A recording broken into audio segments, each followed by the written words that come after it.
Hi. This morning I wanted to discuss the rise of fascism in the 21st century. The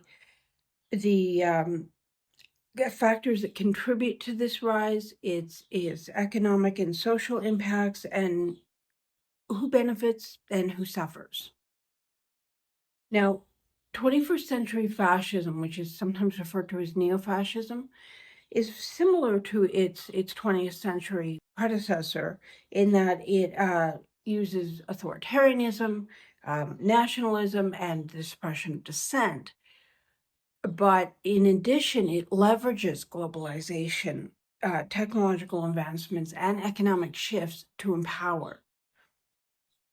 It exploits fears related to these things. It exploits fears related to cultural identity, economic instability, and those perceived threats from globalization. So, what is specifically contributing to this increase in fascism? Let's look at the details. First of all, there's economic discontent. So there are significant economic inequalities worldwide and in each country. And many individuals feel marginalized by globalization. They have become susceptible to this nationalist rhetoric, and they are they're taking in this promise of return to prosperity and uh, economic identity. And that leads us to the cultural issues. With rapid socialization, including increased immigration,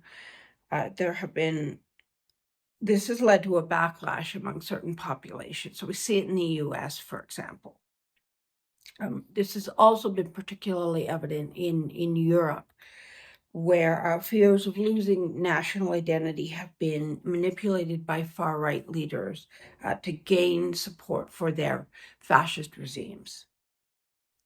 And of course, there's technological disruption and disinformation. So the rise of social media has facilitated the spread of disinformation and fascist ideologies. Far-right groups have effectively used these platforms to disseminate propaganda and organize events, recruit members, and they often are able to bypass traditional media gatekeeping. So anything and everything is available, which means that these extremist groups gain momentum. There's also been a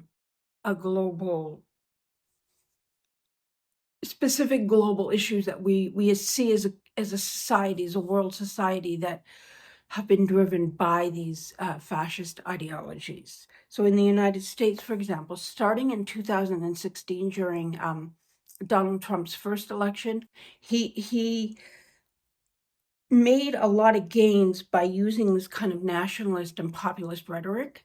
And he often targeted immigrants with this America First policy, but he also targeted like LGBTQ plus community members. And now, of course, we see them attacking anybody and everybody who isn't white and male. And this is compounded by these fears of globalization. Brazil is certainly a perfect example. Jair Bolsonaro's, and I know I said that wrong, but Bolsonaro's presidency has been characterized by authoritarianism, disdain for environmental protections, and divisive social policies, very similar to what is currently happening in the US.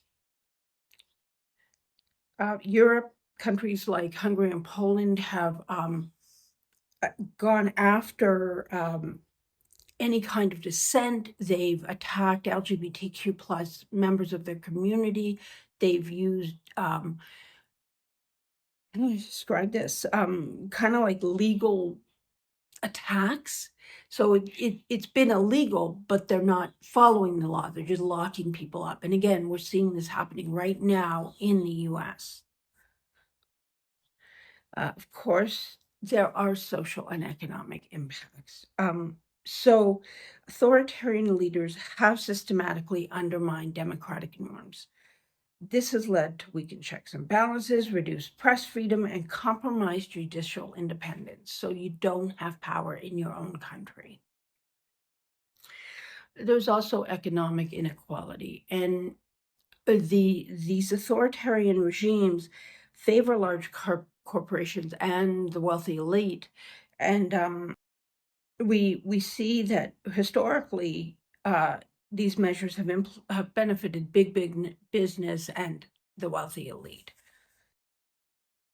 So that leads us to the beneficiaries and victims. Obviously, the beneficiaries are the wealthy elite and these big corporations. They're the ones who are going to benefit from fascism, not the rest of us. And that leads to the victims. And at first, I think people perceive the victims as like the LGBTQ plus community, racial minorities, women. It expands. It's basically everybody who isn't extremely wealthy. And by that, I'm talking about billionaires and people who are corporations that don't have a lot of control. So everybody suffers except for the wealthy elite and their corporations.